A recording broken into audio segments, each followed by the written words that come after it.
was about 12 years old, my parents decided to send me away to summer camp for 2 weeks. Somewhere in rural Kansas.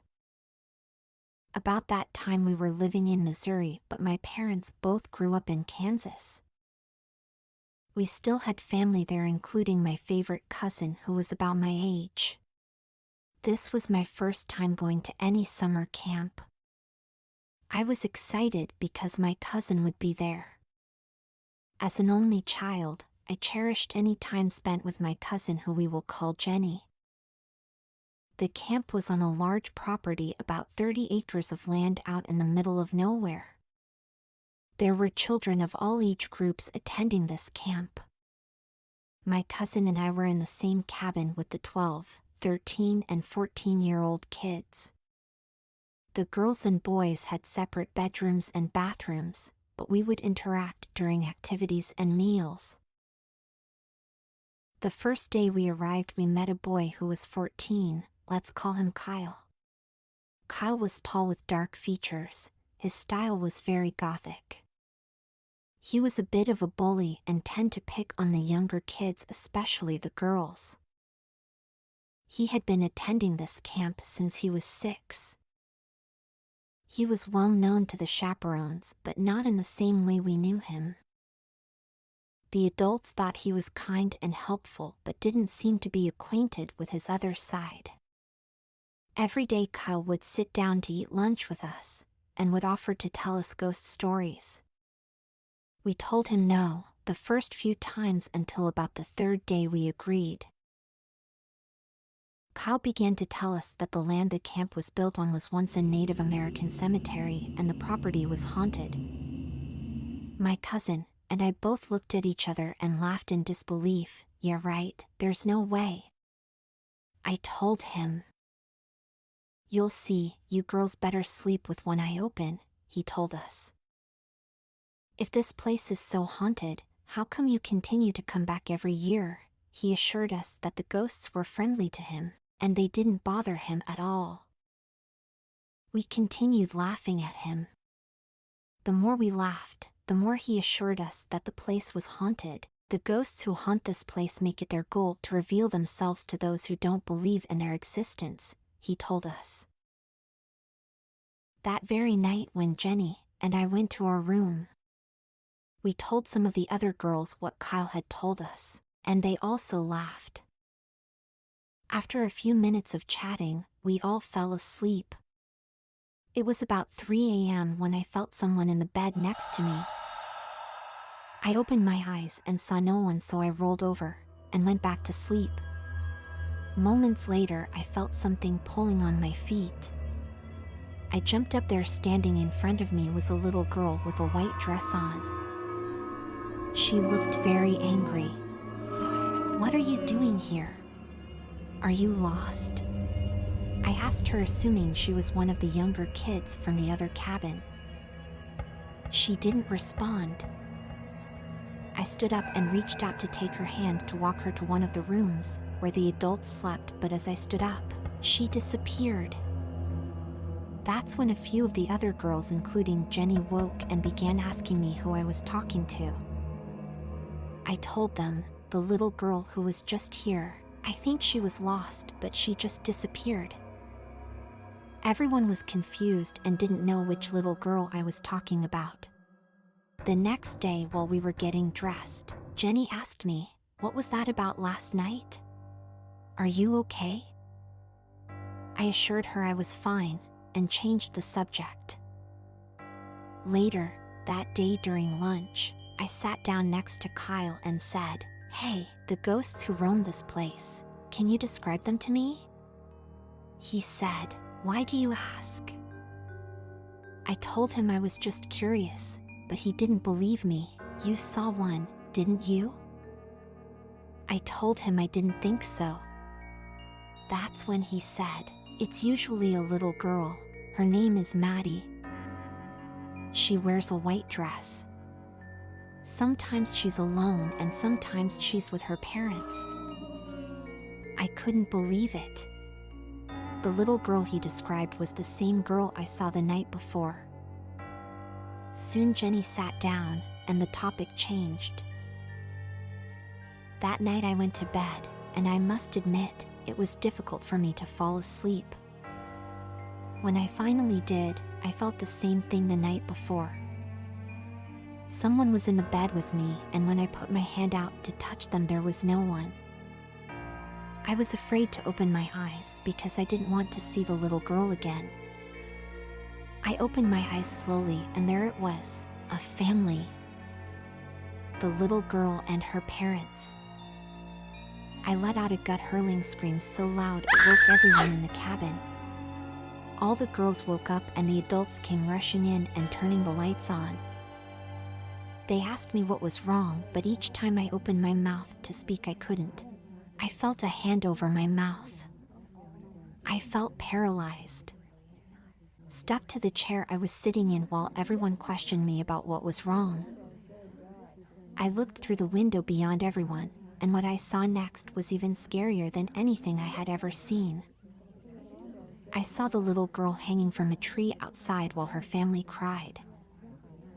I couldn't believe I was watching the demise of the little girl I had been seeing. I just stared out the window as the tears rolled down my cheeks. "What's out there?" One of the chaperones asked before turning around to look through the same window. I could tell by the look on her face. She didn't see the same thing I was seeing. "What is it?" "There's nothing out there." At this point, everyone was looking through the window with confusion. There was an analog clock on the wall. I looked at it and the time read 3:15 a.m.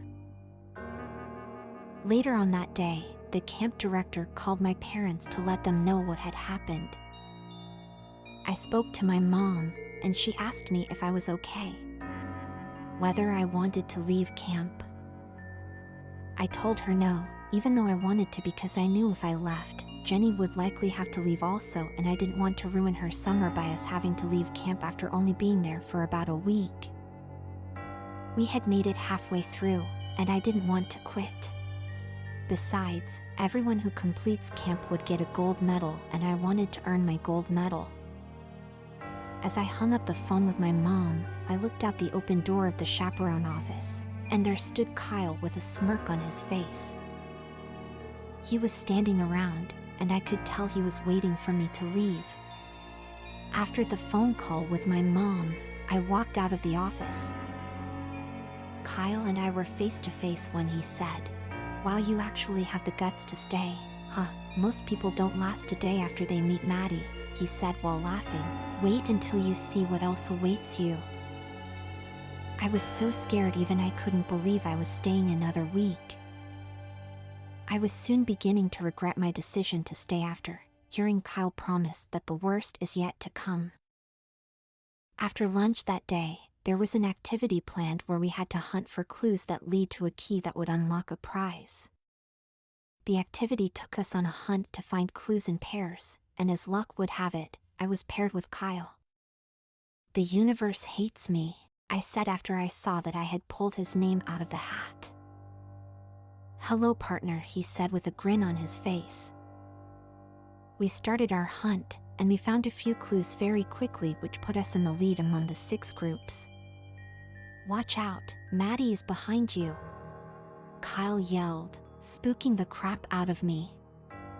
I screamed loudly, and one group that was nearby looked at us in confusion as Kyle laughed. "That's not funny," I told him. He continued laughing hysterically, and then he said, "Hey, I think the next clue is in that shed over there, but I have to run back to the cabin to use the bathroom." The cabin was at least a 5-minute walk away from where we were on the property. "Oh, please hurry," I told him. I wondered why he couldn't just use the bathroom outdoors, but I wasn't about to ask him. "I'll run, don't worry though, we're leading," he assured me. "Just go in the shed and look around for the next clue. Here you go," he told me while handing me a flashlight. I took the flashlight and looked around, realizing I was all alone as Kyle ran back to the cabin. I opened the rusty door as it creaked. I turned the flashlight on and looked around for the next clue, but as I stumbled in the crowded shed, I couldn't find anything. That's when the batteries in my flashlight died, making the shed pitch black. Almost immediately, I felt a tap on my shoulder, and I turned around quickly, throwing my hands up. I couldn't believe what I was seeing. It was the same people I saw the night before, but just the man and woman. I was face to face with them. "Hi, sweetie," the woman said. "We want you to come with us." I turned to run towards the door of the shed, and in front of the door stood the little girl, trapping me inside. I was screaming for help, but no one was coming, and after a few screams, the little girl covered my mouth with her hand. "Now turn around," the man said. I started crying. I turned around, and there I was, watching the demise of the man and woman. The woman and the man were both holding muskets, and before they put the barrels in their mouths, they said in unison, "We will never be the same without our Maddie. We want to be with her." There, I watched their demise, and after it was all over, the little girl disappeared immediately, allowing me to run from the shed. Once out of the shed, I began throwing up and crying hysterically. As I raised my head, I saw Kyle standing in front of me laughing. I looked around, and there was no one else there but the two of us. I ran away from the shed. The further away I ran, the closer I was to one of the adults, a tall woman with red hair and freckles. When I finally got up to her, she said very angrily, "Why are you guys over by that shed? The shed isn't even on the map. Let's go, young lady, you guys are in last place now," as she waved her hand at Kyle in the distance, calling for him to follow us. As we caught up with the other teams, the winning team was celebrating, and everyone else looked at us with confusion on their faces yet again. "Have you been throwing up?" the camp nurse asked. "I'm fine. I would like to call my mom, please." She walked me to the office, and together we called my mom. Once I heard my mom's voice, I broke down into tears and told her I wanted to come home. She didn't ask me any questions, she just said she would send someone to pick me up since she was all the way in Missouri, about 4 hours away. A few hours later, Jenny's parents came to pick us up. The whole ride back to her house, I kept apologizing, and everyone assured me it was okay. "You had a really tough time, huh? I know it was your first time at camp and the first time away from your mom and dad for so long." My uncle just looked up in the rearview mirror and winked. Jenny held my hand the entire ride back to her house, which was about an hour and a half. Once we arrived at her house, my parents were there to greet us, and I just ran into my mom's arms and cried. When we returned to Missouri, my parents just assumed the same thing my aunt did, that I was homesick. I never spoke about camp with anyone, and I tried to forget the entire experience. Once, when I was a teenager, my mom and dad told the story of a little girl who met her demise on the property of the camp. She said the parents of the little girl were so distraught that they took their own lives. After I heard my parents tell the story, I knew that my experience at camp was just my imagination. I did tell my parents that there was a bully at camp named Kyle who told me the story. When I told them his last name, they said they also knew Kyle's family and said they were a strange family with a little boy who was fascinated with the occult. I am now an adult with children of my own, and each year my mom suggests that I send them to camp. "You never know, maybe they'll like it. You can't deprive them of their own experiences," she always says. I usually tune her out and hope that my children never ask to go to camp. Especially not the camp I went to.